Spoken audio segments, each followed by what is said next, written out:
Du monde. Allez, vous restez autour de la table de la France Bouge. Vous l'avez compris, la France Bouge, ce sont des parcours d'entrepreneurs et certains ont franchi le pas avec des concepts très audacieux. Europe 1, la France Bouge.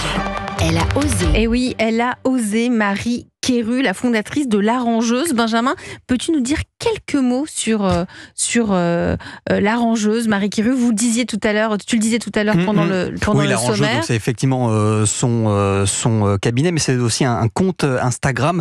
Vous pouvez la retrouver. Alors elle met en avant un concept de l'écologie d'intérieur. L'écologie d'intérieur. Effectivement. Donc c'est faire plus beau avec moins.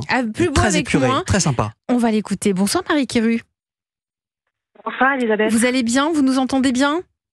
Je vous entends parfaitement. Merci, vous êtes la fondatrice de L'Arrangeuse et la créatrice du concept. C'est un vrai concept de l'écologie d'intérieur. Est-ce que vous pouvez nous en dire plus? C'est même une marque déposée, ce concept. C'est quoi cette écologie d'intérieur, Marie Quéru? Alors, c'est effectivement à la fois un concept, mais c'est aussi une philosophie de vie et qui s'incarne aussi par un protocole en 5 étapes pour aider les personnes à vivre mieux avec moins. Moi, j'ai fait le constat qu'en fait, on est dans une société de surabondance, de surconsommation aussi parfois, et dans laquelle on souffre d'une forme de trop-plein que j'ai théorisé par une pollution visuelle de nos espaces, une pollution mentale de nos esprits et une pollution environnementale qui est induite par nos modes de vie. Donc, vous-même, vous l'avez vécu, vous le racontez sur votre compte Instagram, parce que ça donne pour donner une idée. Vous vivez dans combien de mètres carrés? Alors nous sommes à 4 avec ma famille et un chat dans 54 mètres carrés. Et on a un sentiment d'espace très fort et des placards vides. Et les placards sont vides. À chaque fois, je suis... Alors, ils ne sont pas vides, mais on a certains placards qui sont encore vides. Je veux dire par là, c'est quoi? Il y a quand même un sentiment d'espace. Et vous avez un sentiment d'espace, et Marie-Georges qui dit non, c'est pas possible. Et vous avez l'essentiel, ce dont vous avez besoin. Et ce mode de vie, c'est parce que vous prenez un mode de vie essentialiste. Et donc, vous avez créé ce protocole avec des compétences scientifiques. Oui, en fait, je suis partie du constat que notre cerveau, alors il y a plein de facteurs qui expliquent le rapport à l'objet. Il y a évidemment un facteur familial, émotionnel, plus rationnel, qui est culturel, mais il y a aussi un facteur physiologique qui se loge dans notre cerveau, qui fait qu'on garde des objets pour de mauvaises raisons. Et en fait, j'aide les personnes à prendre conscience de tout ça. Mais vous allez chez eux? Et à revenir à l'essentiel.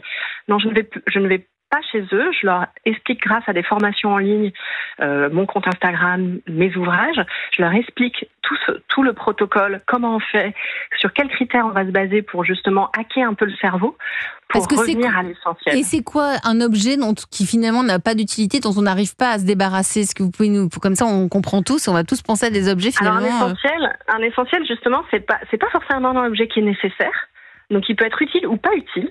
Mais c'est un objet qui nous remplit et c'est surtout un objet sur lequel on n'a aucun doute. En fait, c'est l'opposé de « on ne sait jamais, ça pourrait servir », qui est en fait la traduction dans notre langage moderne d'une pulsion de survie ancestrale, et c'est ça que j'explique avec donc, le cerveau. Donc, dès qu'il y a un objet, donc le « ça pourrait servir », on jette. Alors, jeter, non, on jette pas. Non, on jette pas. Ouh là là, qu'est-ce que j'ai dit? On fait quoi alors? Parce que Philippe Tissot peut le récupérer pour faire ses meubles.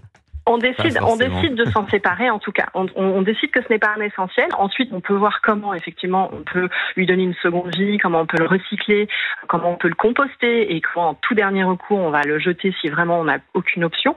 Mais ce qui est important, en tout cas, moi, dans la philosophie de l'écologie d'intérieur, c'est d'être capable de se séparer du trop-plein et de ne garder que l'essentiel. Parce que quand on change sa façon de posséder, on change sa façon de consommer et c'est ce qui est important derrière. C'est quoi l'essentiel dans une maison? C'est un canapé? C'est un lit? C'est quoi? Alors la liste des essentiels, elles sont extrêmement personnelles et singulières à chacun. Mes essentiels ne sont pas forcément vos essentiels, mais ce sont les objets sur lesquels vous n'avez aucun doute. Et les vôtres, c'est quoi alors vos essentiels, Marie Quéru? Moi, j'ai des essentiels qui sont beaux, pratiques et durables. C'est les 3 piliers de ma philosophie. Et donc, effectivement, j'ai comme tout le monde un lit, un canapé, une chaise, etc. Mais ce qui est surtout important, c'est des objets qui vont prendre la lumière, qui vont être sublimés plutôt qu'être ensevelis dans le trop-plein. Vous nous inspirez. Hein, Et ça touche toute la famille, parce que j'ai vu dans vos vidéos, même les enfants vivent comme ça, hein, c'est ça, il y a très peu de jouets. Les enfants, ils vivent avec moi, donc forcément, ils ont cette éducation silencieuse que je leur Quand ils vont chez les copains, ça doit leur faire bizarre. Hein. Et les copains aussi, quand ils viennent à la maison, sont aussi surpris et en général très positivement. C'est-à-dire qu'il y a des réactions qui sont assez rigolotes parce que moi je les entends, mais effectivement, je pars du principe que l'amour ne se mesure pas à la quantité de jouets et que au contraire ça développe la créativité des enfants et c'est intéressant de les voir justement évoluer dans des univers différents et de voir qu'ils s'adaptent très bien. Mais par exemple, ils ont des jouets ou ils en ont un dans un coffre à jouets. Des jouets, ce sont des enfants normaux et ils ont des jouets comme on peut trouver dans toutes les chambres, mais ils en ont peu et ils en ont moins. C'est simplement en fait, l'idée de l'essentiel, c'est justement pas du minimalisme, c'est pas de tendre vers le minimum, c'est de tendre vers l'équilibre, donc le chiffre parfait. C'est pour ça que ce chiffre, je peux pas vous le donner parce qu'il dépend de chacun, mais l'objectif, c'est de retrouver l'équilibre qui a été brisé par la suraccumulation et par la surconsommation, la surabondance. Merci Marie Quéru, fondatrice de L'Arrangeuse. Vous avez écrit 2 livres aussi et créatrice du concept de l'écologie intérieure. Ça vous a inspiré, Marie-Georges? Oui, tout à fait. On a envie d'en savoir plus. Exactement.